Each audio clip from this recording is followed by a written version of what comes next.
Hey, how goes it everyone? Hope you're all doing well.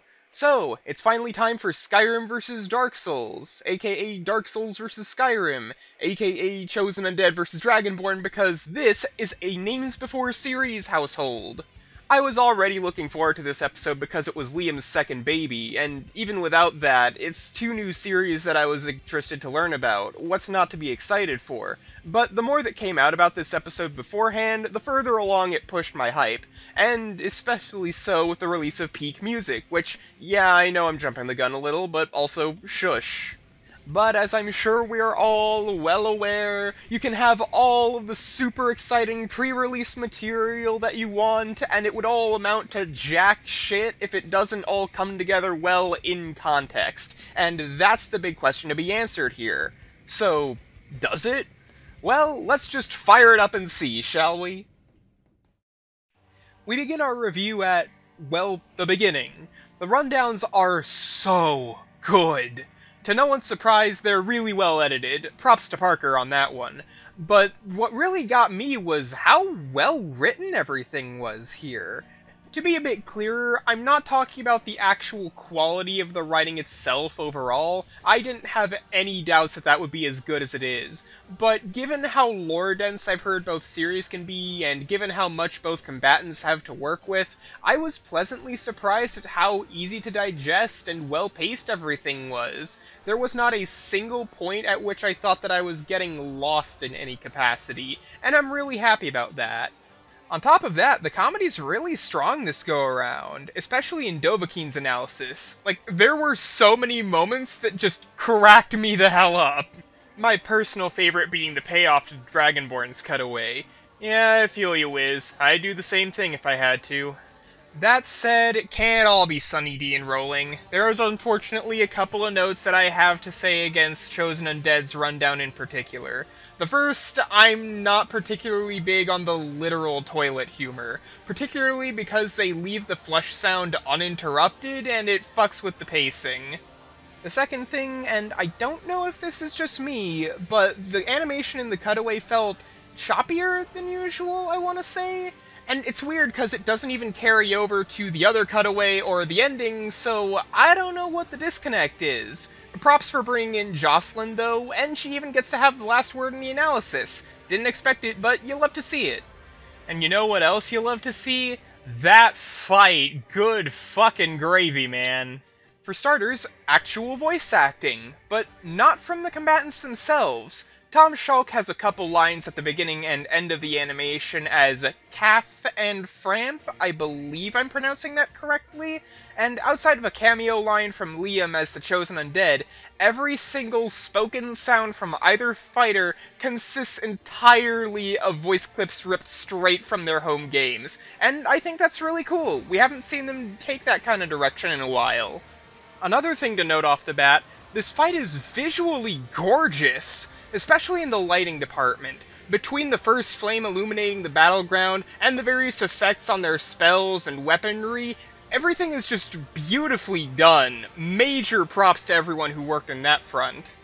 Getting into the actual contents of the fight here, it makes sense to open up with a good old Fus Ro Dah that is like the thing from Skyrim, and as far as the sword fighting afterward goes, it feels a little bit janky. I noticed it especially with the whole rolling segment, which, by the way, is a funny little bit.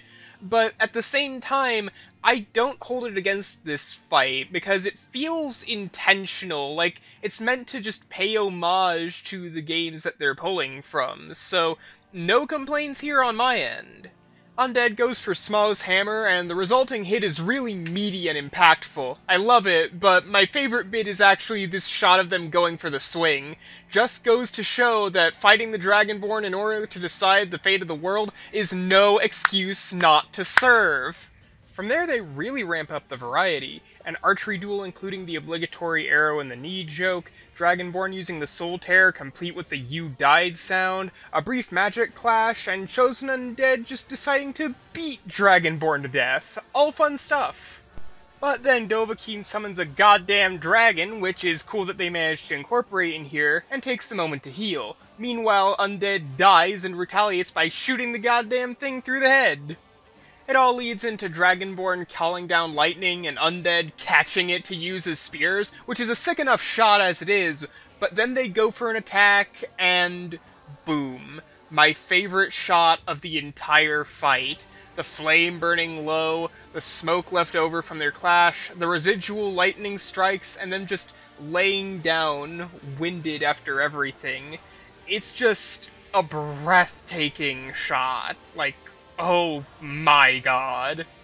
But it doesn't stop there. The final showdown with the Moonlight Greatsword and the Dawnbreaker is great, elevated by the finale to the track, which, it's that moment you've been waiting for, boys and girls. What do I think of Fireborn? Hands down, this is my new favorite track that Death Battle has ever put out. What do I even start with? The epic yet foreboding orchestra, the feeling of a folkloric ballad, the vibe of being ripped straight out of Dark Souls, or how about the fact that Brandon got a goddamn fan choir? Like, holy shit, I am so jealous of everyone who got to be part of that, but like, congrats, really. Sorry, Hollow Dreams, you had a good run on top, but second place is nothing to scoff at. In any case, we get Undead stopping another Thuum with the Vow of Silence and just taking the opportunity to wail on Dragonborn, which is such a natural interaction that it was just gift wrapped for them, and they make it work really well, especially because it doesn't stop Dragonborn. He just flat out stabs through Undead with the Dawnbreaker, but he still forces through in order to try and choke out the Dovahkiin, complete with that line I mentioned earlier from Liam.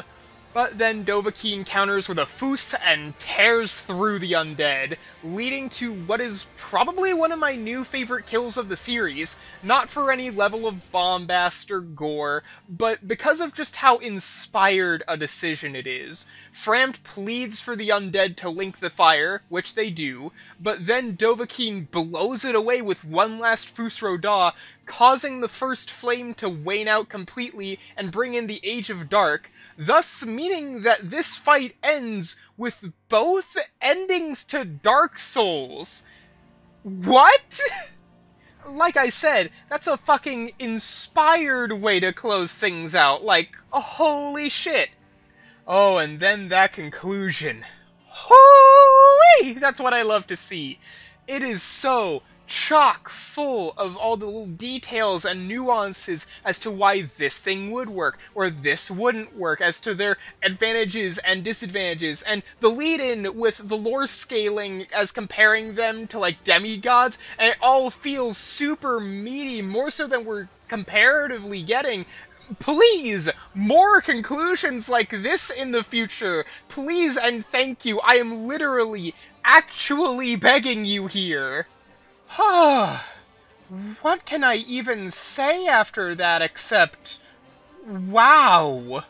What a fucking ride that was. Hell, more so than almost any other episode in the entire show, I can call this a clear passion project first and foremost. When I was calling this Liam's baby earlier, I wasn't fucking joking. He's been wanting this episode to happen for ever and a half, and he has done everything in his power to show us exactly why, down to the letter. I don't even know what else I can add other than, as more time keeps going on, I have to wonder, this is probably one of my favorite episodes ever now, and we're only 2 episodes into the goddamn season. You can't fucking do this to me! Speaking of, what's next on the chopping block? Certainly not one of the poll winners, I'll tell you that fucking much.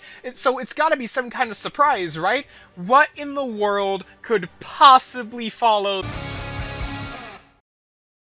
Oh, hell yeah. Full disclosure, I've popped off way harder than I expected to for this one, not because I have any personal stakes in this one. No, this is another one where I haven't engaged with any of the material. I haven't seen Hunter x Hunter, I haven't seen Index, Railgun, what have you.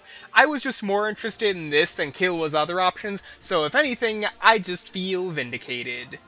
Am I interested to learn more about the characters in the series they come from? Absolutely, I always am. But I'm not going into this one really expecting anything in particular outside of wanting it to be really cool, which I am fairly confident it will be. And, yeah, I'd say that about does it for this time, folks. as per usual, thanks a million for making it to the end if you made it all the way here.